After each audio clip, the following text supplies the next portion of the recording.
So today is the first day of mandatory minicamp for the Atlanta Falcons, and we figured out that the Julio Jones contract situation just got real serious, man. So in this video, we're going to talk about the whole situation and in full, I guess, what the Falcons should do and what Julio Jones should do.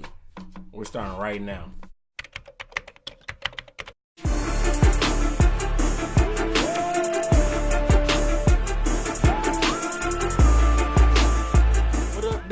What's up, everybody? It's Aaron Duncan here with the Necessary Bluntness Sports Talk. You guys already know what it is, man. It's a channel we might not tell you what you want to hear, but we're definitely going to tell you what you need to hear. And you guys already know on this channel, I give you recap and analysis, the best division in the NFL, the NFC South. So if you want to see more videos about the Falcons, the Bucks, the Panthers, or the Saints, man, go ahead, hit the subscribe button below. Give this video a thumbs up. Make sure you hit that bell button below on the icon for subscribe. That way you get a notification every time I drop a video. And don't forget to give this video a thumbs up. Real quick, in the comments below, let me know what you think Julio should do. Does he deserve more money? I know he's not getting paid that much in the grand scheme, but does he deserve more money? He still has some time left.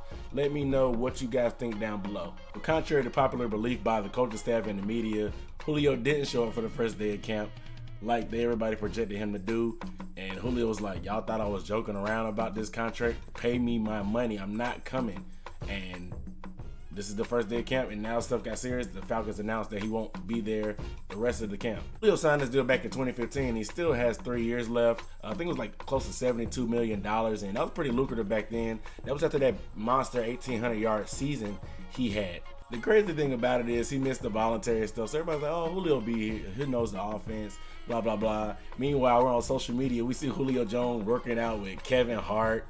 He's throwing passes with USC's quarterback replacement for Sam Darnold, working out with Terrell Owens. He was even at the kickball game for Cam Newton, and the Panthers were trolling the Falcons, and it was pretty hilarious. We see him pretty much everywhere but at practice with the Falcons. And it's crazy because they try to downplay it, but we heard Thomas Dimitroff say that he's not discussing any contract talks. His new policy is he's not discussing contracts or extensions with any kind of players until their last year of their deal.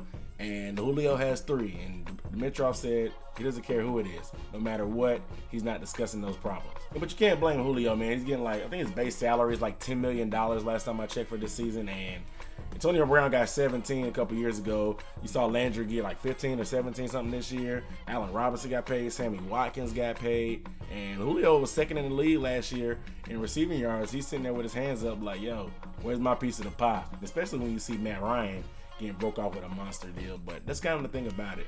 Back then when Julio had that $10 million, that was pretty high amount of money. But as the year goes by, your contract seems to dwindle a little down. I think he's not even the top 5 highest paid receiver in his position. So, I mean, he kind of deserves more money.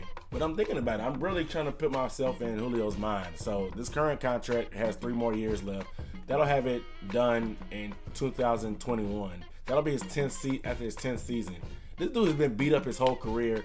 I can easily see him retiring like on some Megatron type stuff, just because the Falcons may not be going in the direction he wants to. He's putting his body on the line with the foot and the whatever he always has something going on. So I can see him retiring. So I can understand why he wants his money now instead of waiting for later, because if he tries to get an extension later, he may be beat up. He may not want to play. The Falcons may try to play hardball with him later because he'll be old and beat up. So I understand where he's coming from there.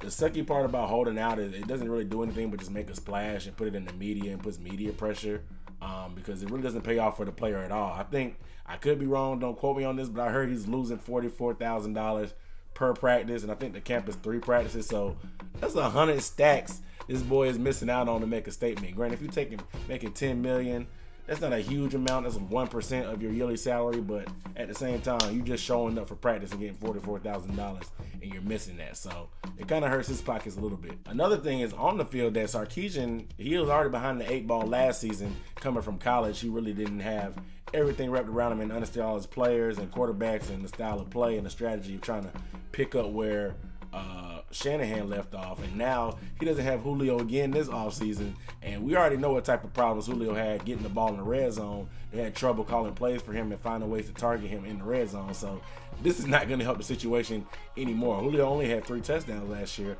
because of Sarkisian's struggles, and the interview that I heard on the radio with Sarkisian, he sounded a little bit disappointed that Julio wasn't there and he doesn't get a chance to work with him because he knows it's going to be hard. To me, the only solution would be to probably either don't pay him at all or front load his contract with incentives and kind of take some money from the back end of his contract, put it to the front end, and then maybe come back next year if you have to, because you kind of have to make an exception sometimes for your good players. I don't care if you don't want to discuss contracts at all or what, but it is what it is. You guys let me know what you think is going to happen. How's it going to play out? Will Julio get his contract? Will the Falcons keep playing hardball? Let me know down below in the comments. Without further ado, I'm Aaron Duncan signing off. I'm out.